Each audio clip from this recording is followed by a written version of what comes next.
Great. Well, thank you so much again for all joining us. It's always very heartwarming to see how many people take the time to gather today. I think this is a very important service, but you know, as this time of the pandemic, we have so many who are joining us from so many different parts of the country and the world as well. So thank you all for being here. It's very heartwarming. So during this time of Obon, I'd like to talk about our relationship with our ancestors. And I'd like to start by talking about one of the fundamental teachings that Shinran emphasizes. In his major work, the Kyogyo Shinsho, he states the framework of Pure Land Buddhism in the very first chapter and the very first opening passage, which I have on the screen. So please join me in Gassho as I read this.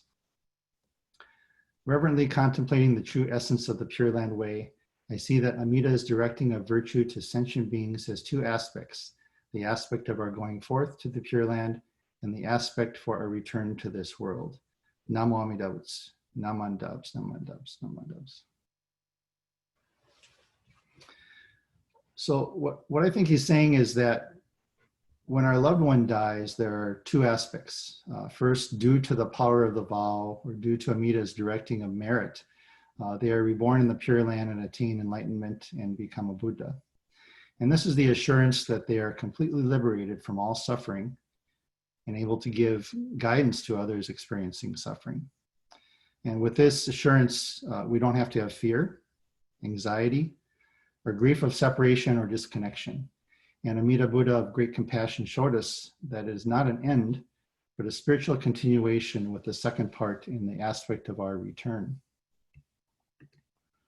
So I want to focus a little bit more on the second part of that opening statement, which is in the aspect of return to this world. And this is referred to as Genso Echo. And this completes the Bodhisattva path in which we come back to this world of suffering to guide other beings. And Shinran says that this is the benefit we receive and the state of benefiting and guiding others, and it arises from the vow. And it comes from the infinite compassion of Amida, and this is a very important part of Jodo Shinshu tradition. It means guiding others to see the truth of reality and enlightenment. But you know, how does this happen? How do we receive this state of benefiting and guiding others? We become one in the compassionate working of Amida Buddha. Our loved one becomes Namo Amida Butsu and returns to this world of suffering as the principle of universal oneness. So, you know, that might sound kind of confusing. So I like to think of it another way. When someone close to you passes away, someone with whom you have close karmic relations, and causes you to seek the Buddhist path, or someone moves you to encounter the Buddha Dharma, they are a bodhisattva. And the fond memories you have of them in this is the world of Amida Buddha's infinite compassion, and speaking to tell us that there is a world that embraces you just as you are. And the aspect of the return to this world is not a literal coming back. They don't come back as a direct being or a ghost or apparition of some sort. A principle of true reality or infinite wisdom and compassion is Namo Amida Butsu. And they come back as the working of compassion or the working of the Buddha. You can think of it as maybe like a verb or an activity. It is expressed in so many different ways, and they can be things like things in nature, like a setting sun, a bright sunny day full of life, a fresh snowy day here in Minnesota, a rain-filled day nurturing the fields and the grass. And it's a smell that reminds you of someone. On a personal note, it can be the tororo and the takuan that reminds you of your mother's kindness through her cooking. They work as connections for our loved ones to awaken us to the truth of reality. And it prompts us to reflect on the impermanence of life. That's the purpose of our life, to awaken to the meaning of life. And they are triggers to connect you to the greater reality of life, and that is trying to awaken you to this realization. And our loved ones come back as truth. They come back to guide us to the Pure Land. And this is how we can understand the aspect of return.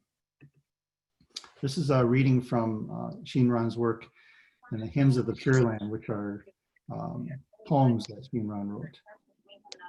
Those who reach, join me in Gassho again for this one. Those who reach the Pure Land of happiness return to this evil world of five defilements. where, like the Buddha Shakyamuni, they benefit sentient beings without limit. Namo Amidavs, Namo Amidavs.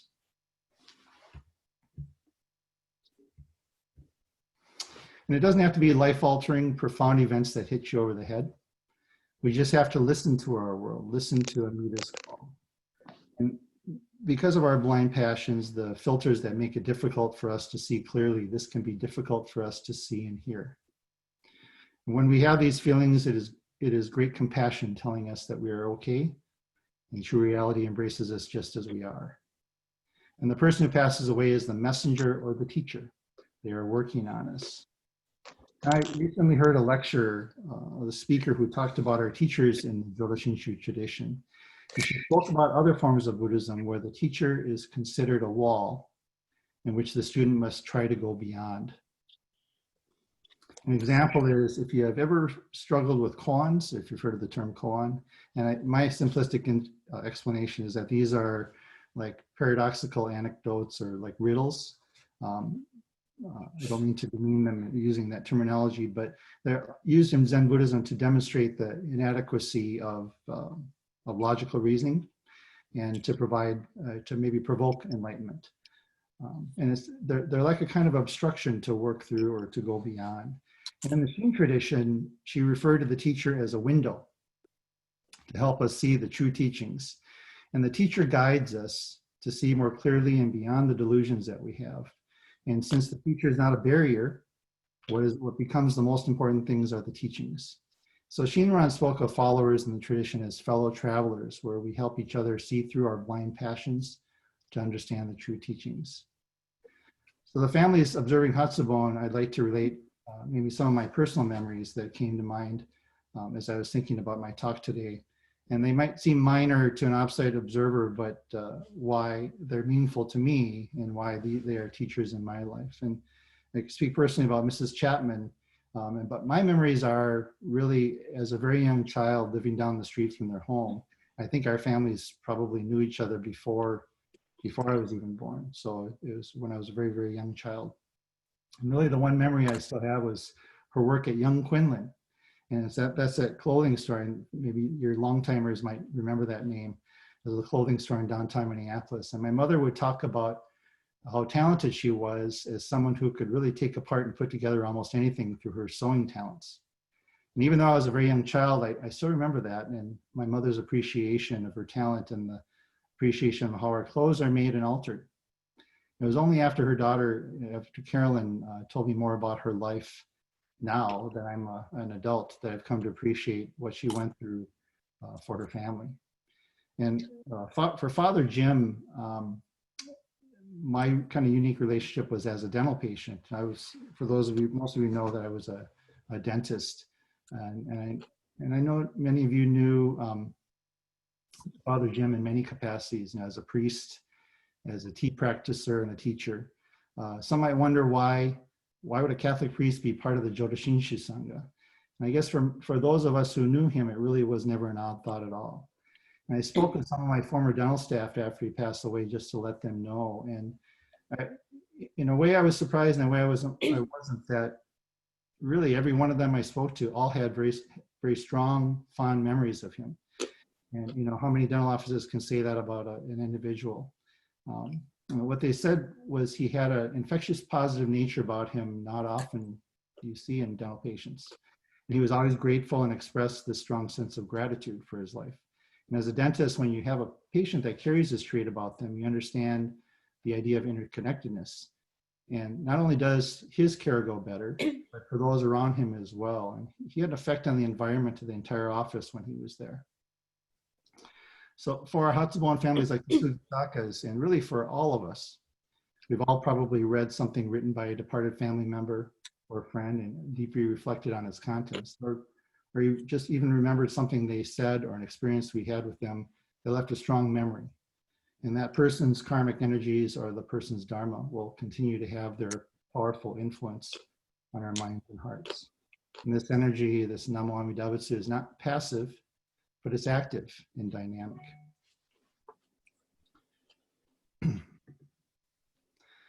There's a misconception that is often stated that Buddhism is a passive religion.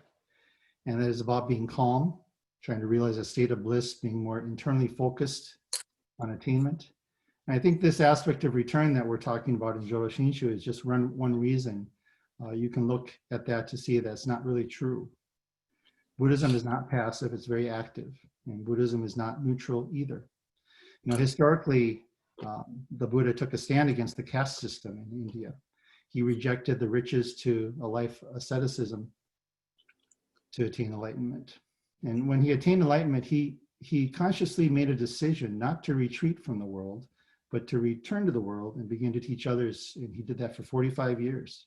And he taught that others could attain enlightenment and that their caste designation was not punishment for past deeds, nor a barrier to enlightenment. And he pointed out this opportunity for many people. And Shinran, the founder of our tradition, was also a radical innovator. He brought the teachings down from the mountaintop to make them accessible to the common person like us. You know, for him, one did not have to give up their everyday lives to become an ascetic.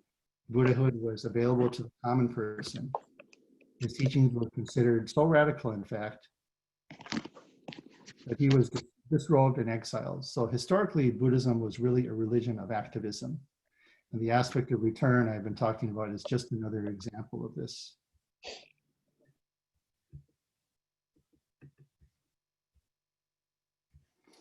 So I saw a photo that expressed the desire for George Floyd to rest in peace. You know, I think we're all familiar with the RIP designation. And it's a phrase often used to memorialize someone who has passed away, to express our wish for the person to rest in eternal peace in the afterlife.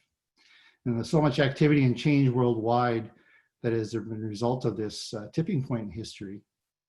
The desire for George to rest in peace, I'm not sure is quite so accurate. And Connie and I, this past week, visited the memorial site to George Floyd on 30th in Chicago. And I really saw a lot different images that were there. These said, rest in power. And that seemed to be a much more appropriate phrase to memorialize someone like George Floyd. And from the Buddhist context, this certainly relates to Shinran's aspect of return to this world as Buddha activity. I looked up the origins of this phrase, and it started in response many years ago to the deaths of influential people, especially those whose deaths were the result of systemic oppression. And spiritually, I think it can still express the wish for the person to finally rest free from the oppression, yet it expresses that their deaths have the power to make a meaningful difference. And although we should be sensitive to this history in communities of color, and the expression of unjust deaths for the Black and LGBTQ communities, it's also used for people who were influential and meaningful in their lives in some way. And there's a book written by Trayvon Martin's parents. I don't know if you've seen that. It's also, I think, a docuseries called Rest in Power. And you might remember Trayvon Martin is the teenager who was shot by George Zimmerman, and George Zimmerman was eventually acquitted of the murder. But his death was a catalyst in the Black Lives Matter movement.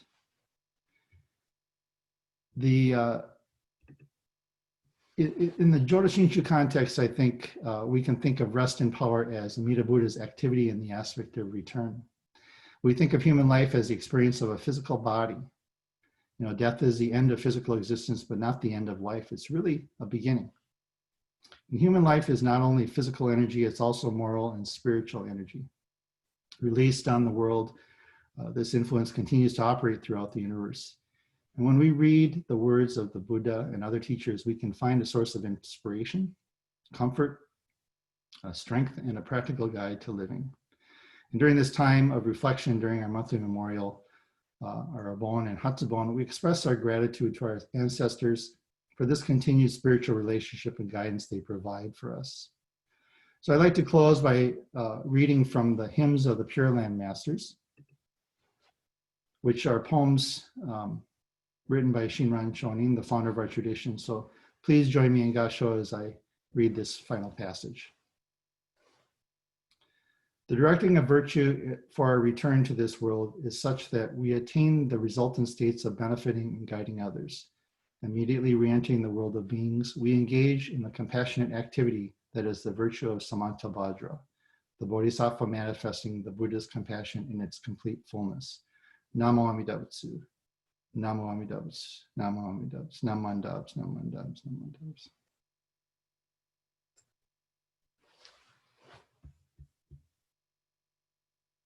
Thank you very much.